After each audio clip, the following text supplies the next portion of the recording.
Assalamualaikum warahmatullahi wabarakatuh. Senang berjumpa kembali bersama Ato Alim Channel AAC. Saya Abdul Halim, pengamat hukum dan pengamat sosial keagamaan. Hari ini kita berbincang tentang persoalan satu suami, dua istri.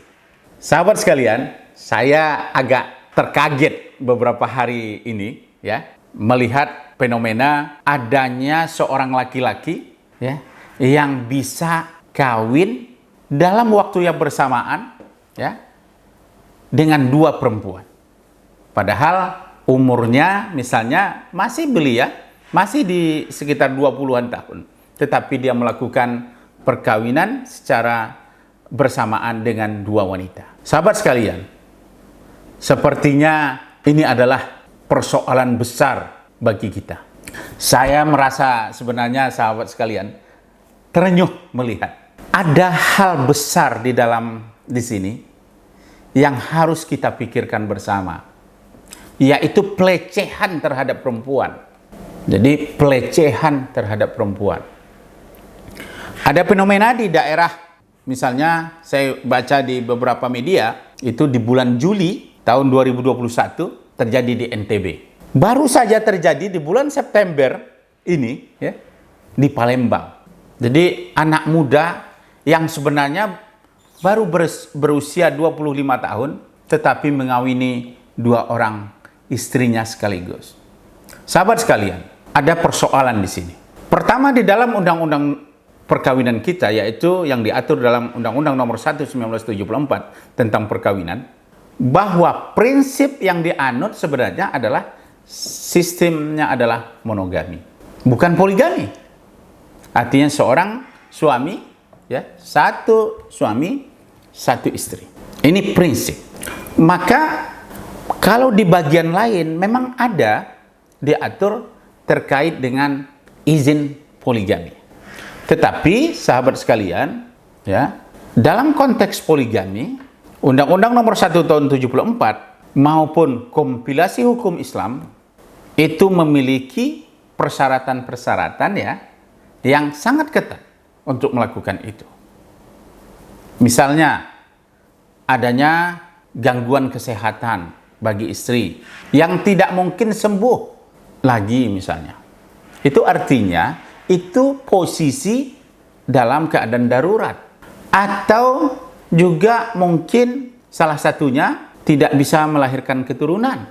Nah, ini juga ada persyaratan ketat, yaitu harus ada izin istri bagi yang sudah beristri, yaitu satu istrinya tadi atau istri yang pertamanya. Dan bukan hanya itu saja, sahabat sekalian, juga ada izin dispensasi atau izin dari pengadilan agama. Nah, ini dalam kasus yang memang memiliki persyaratan untuk memiliki istri lebih dari satu.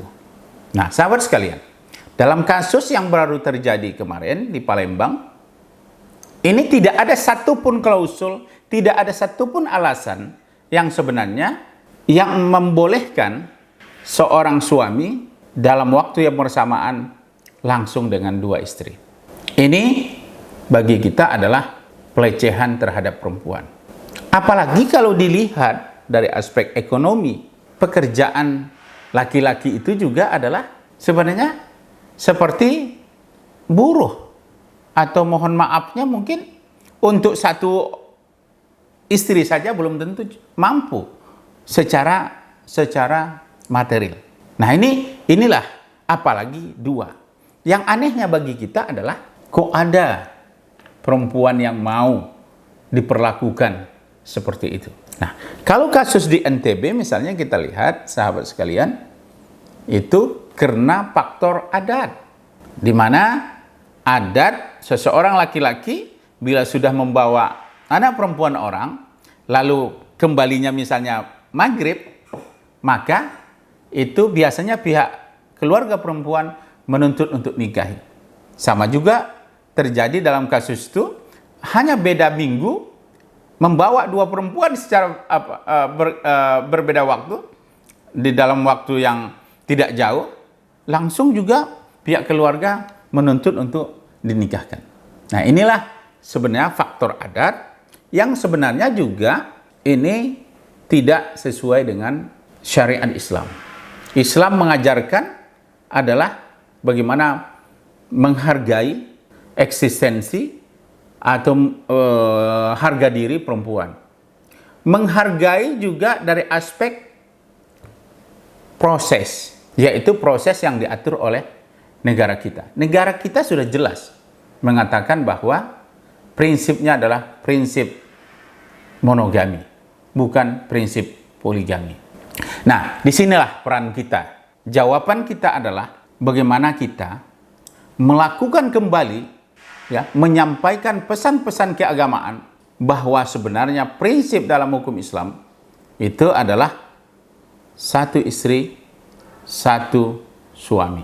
Kecuali, dalam tanda kutip di sini, kecuali adalah dalam hal-hal yang memang secara syar'i dibolehkan. Yang kedua tentu juga prinsip daripada peraturan perundang-undangan kita. Yang kita rujuk adalah Undang-Undang Nomor 1 1974 tentang perkawinan, kompilasi hukum Islam. Nah, dan tentu juga bukan hanya itu, sahabat sekalian, tentu perlindungan terhadap perempuan, perlindungan terhadap anak. Nah, oleh sebab itu memang ini adalah kerja keras kita. Kita berharap kepada penyelenggara negara, khususnya dalam konteks masalah administrasi perkawinan, KUA harus berani menolak terhadap fenomena permohonan nikah seperti itu. Jika dilakukan oleh KUA menerima, ini berarti dia telah melanggar atau setidak-tidaknya mengabaikan undang-undang yang telah mengatur dalam hal perkawinan.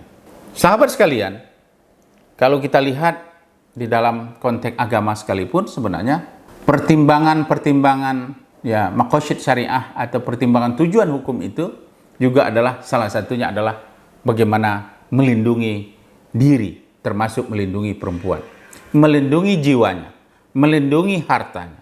Coba kalau kita bayangkan misalnya sahabat sekalian, di dalam situasi suami yang tidak mampu, dia melakukan kawin dengan cara dua sekaligus.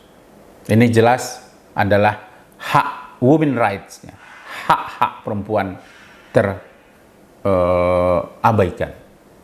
Nah, sahabat sekalian, tugas kita adalah bagaimana memberikan penerangan, bagaimana tugas kita adalah melakukan pencegahan secara konkret melalui lembaga-lembaga negara, melalui Kementerian Agama misalnya, melalui Kementerian Perlindungan Anak dan Perempuan, ya, agar semuanya ini menjadi dapat diatasi. Tugas kita bersama tokoh agama dengan memberikan pemahaman keagamaan yang betul-betul sesuai dengan tujuan syariat. Tokoh-tokoh bidang gerakan perempuan, ya, ormas keagamaan harus secara bersama-sama memang memberikan langkah-langkah konkret untuk pencegahan terjadinya kawin liar seperti ini. Nah, bahkan saya mendengar, ya, di dalam proses ini, ya, dipestakan dengan dua di pelaminan sekaligus. Ini bagaimana rasa keadilan bagi perempuan? Mungkin saja yang bersangkutan itu merasa tidak ada masalah. Tetapi ini bukan soal hanya pelakunya, tetapi harus melihat perspektif yang lebih luas, yaitu hak-hak perempuan, hak-hak anak, dan ketertiban hukum yang ada dalam negara kita ini.